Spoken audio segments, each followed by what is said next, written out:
And then keep it going for Kevin McGeehan. One more time, Kevin McGeehan.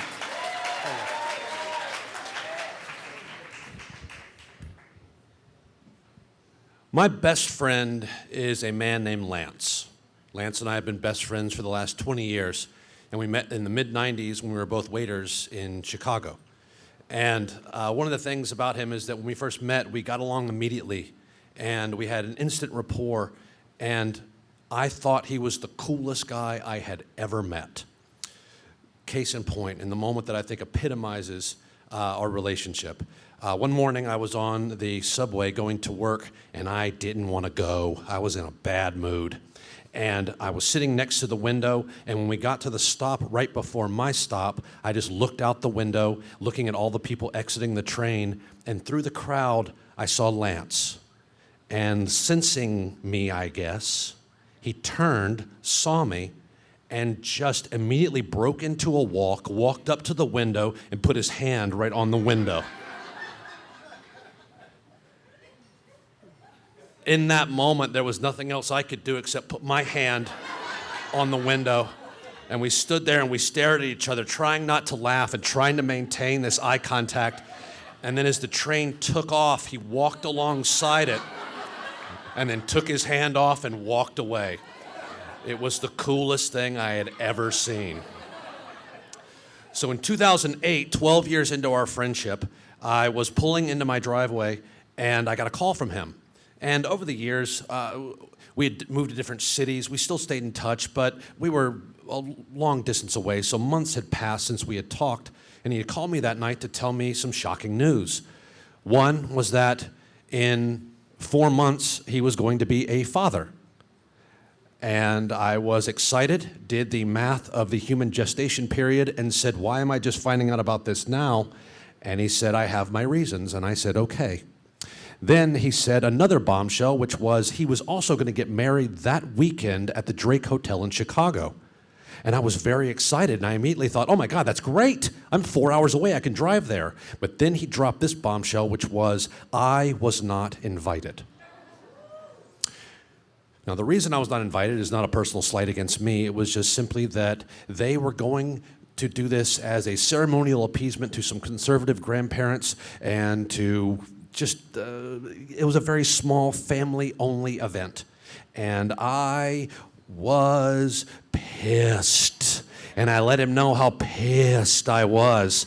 And he said, please, the reason is they have a child coming, there was money, and they didn't want to spend a lot of money, and they knew if they invited one person, they'd have to invite everybody, so they didn't want to hurt anyone's feelings, so they just said no. And then that made sense to me, but I was still pissed. And I said, fine, I won't come to your stupid wedding. And he said, thank you.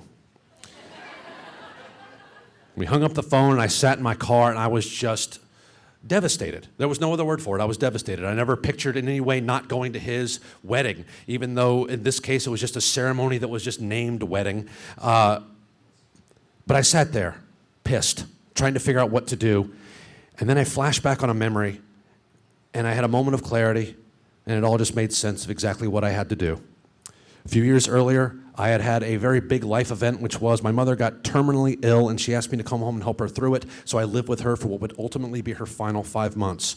Right before I went, Lance made me promise that if I ever needed help, all I had to do was call him, and he would come and he would help me without question. Well, at the end, I needed help. It got really hard, and I called him, and I said, amidst tears, I need your help. Will you come help me? And without question or pause, he got onto a plane and flew across the country to help me in the final days with my mother. And right before she died, Lance wrote her a letter that had this handwritten thing that was absolutely beautiful, where he thanked her for all the beauty that she had brought to this world, including me. And he told her that I am a member of his family, and he promised her that he would look after me. And I had this moment where, when I faced a death, he did not question anything that I did. He just helped me. So now as he faces a birth, there was nothing I could do except to extend him the exact same courtesy. Because when you have a best friend, there comes a responsibility with that sometimes you have to put their needs over your own selfish feelings. So I called him the next day and I said, okay, I'm not coming to your stupid wedding, but I'm going to do this, and this is non-negotiable. I am coming to Chicago and I'm going to help you out before your wedding. I'll do whatever you need me to do. We'll run errands. I'll make sure that you have my unconditional help. And I could hear him smiling, and he said, I accept your terms. I arrived in Chicago, and we had a beautiful day together. We went to DSW, and we bought shoes for him. And in one of those you had to be there moments, he put one of those stockings over his head and walked around the store, and we just laughed. At the end of our fun day together, we stood in front of his future in-laws' home, and we said some beautiful things to each other, and it was just a beautiful best friend moment.